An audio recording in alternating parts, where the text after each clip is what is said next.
Welcome to another question and discussion session. It's your boy Louis.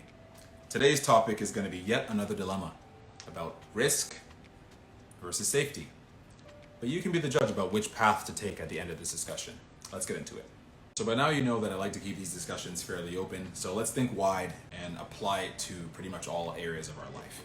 So I'm going to try and think of a path that is most relatable to you if you're watching this. Let's think safety first.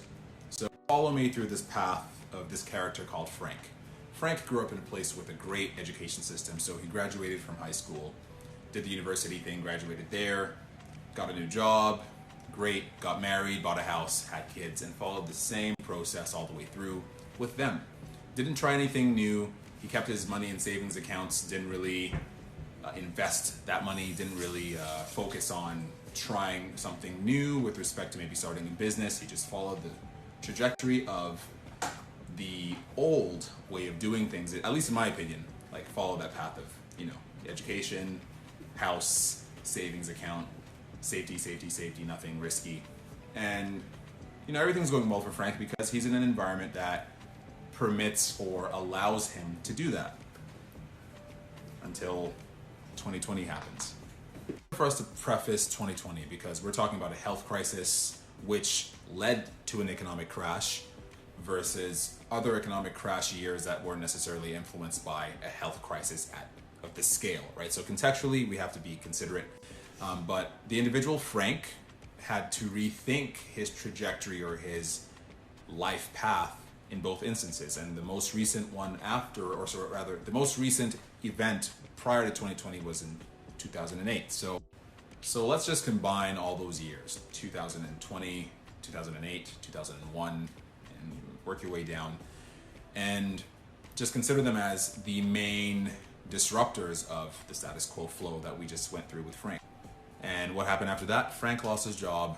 Frank found it hard to find a new job. Frank had to likely learn a new skill in an environment, or rather in an industry that was relevant or in demand for the new economy post-crash. So in most instances, one might say that the biggest risk that Frank took was remaining safe, right? And not trying something new. I say that we will all be serving ourselves best if we act proactively in such a post-unstable context, right? Most of us have been affected, if not directly, indirectly, because of the events of 2020.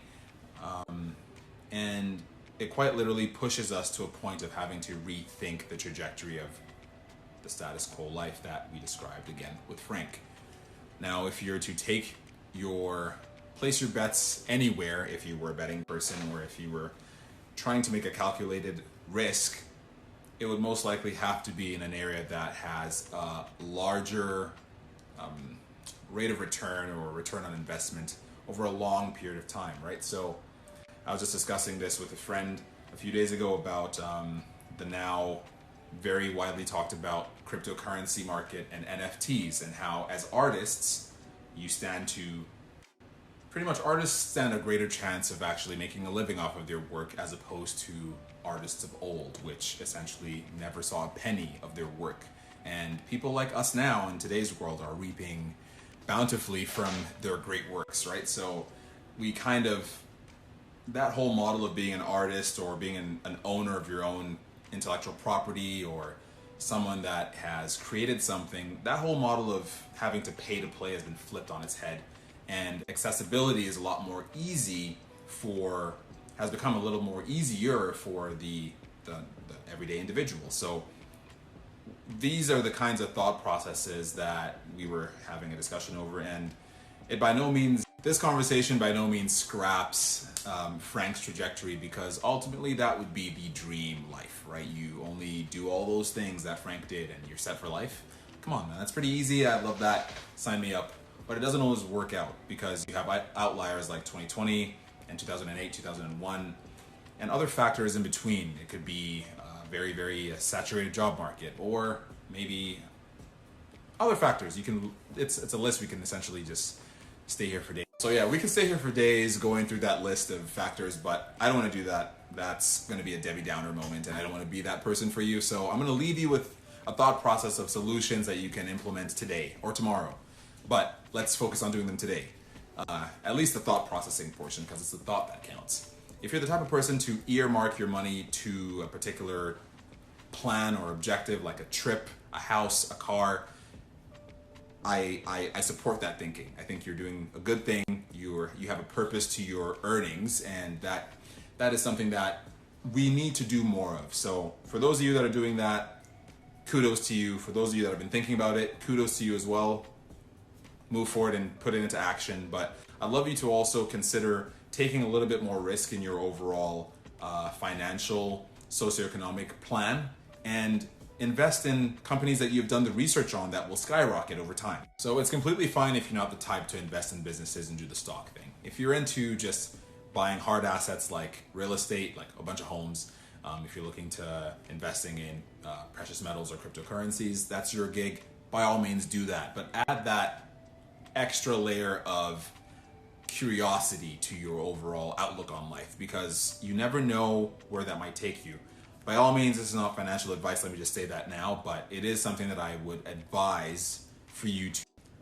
I would advise that you guys consider these options, because taking a calculated risk and investing something that you're comfortable losing and not necessarily holding dear to your heart, and just putting it out there long term, and by long term I mean relatively 3 to 5 years is, I guess that's medium term, but if you're talking like 5 to 10, if you're going to be able to leave something and not touch it for 5 to 10 years plus, 20, 30, whatever the case may be, it will serve you far greater over the long term if you commit to that. So you have to remain, again, accountable to your decision. Do your research and make sure that you're confident in that decision, and just take that level of responsibility into your own hands, because it is your life. It is your blood, sweat, and tears that you've put into earning that money. It is your emotion and your focus, everything, your energy that has created that level of earnings, right? So you want to make sure that you're putting it somewhere that will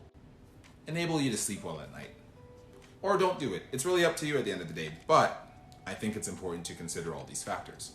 Now, as I mentioned before, you can catch all our sessions on our YouTube channel. And if you check out the Future Trend Today must watch playlist, it's about 37 videos of topics that I feel are beneficial, or you could essentially go through and have a movie night blast with your friends. I think you gain a lot.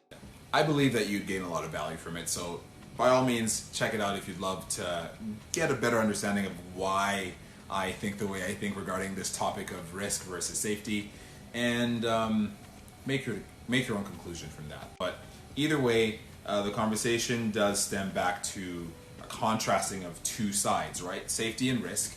If you're dealing with saving money, try invest in stocks, real estate, cryptocurrencies, precious metals, or any pretty much commodity, anything that is relatively different from the status quo of what we just mentioned in the prior discussion. In addition to that, if you want to start a business, don't just talk about it, actually start one. If you are tired of the job that you're in, try applying for a job in a different area. That could be a risk in itself, a different industry altogether. Rebrand yourself, try something new, and see. Right. So just try that out and see how far that takes you. But as always, thanks for joining the discussion. Don't forget to hit the next post with a question or just overall topic you'd like us to respond to tomorrow, and we'll take things from there. You know what to do. Subscribe to the YouTube channel where all the past sessions are saved. You can definitely take a look at all of them as well.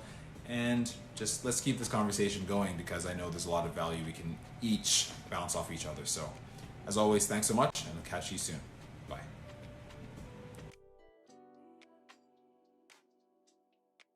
When you grow up, you tend to get told that the world is the way it is, and your life is just to live your life inside the world, try not to bash into the walls too much, try to have a nice family life, have fun.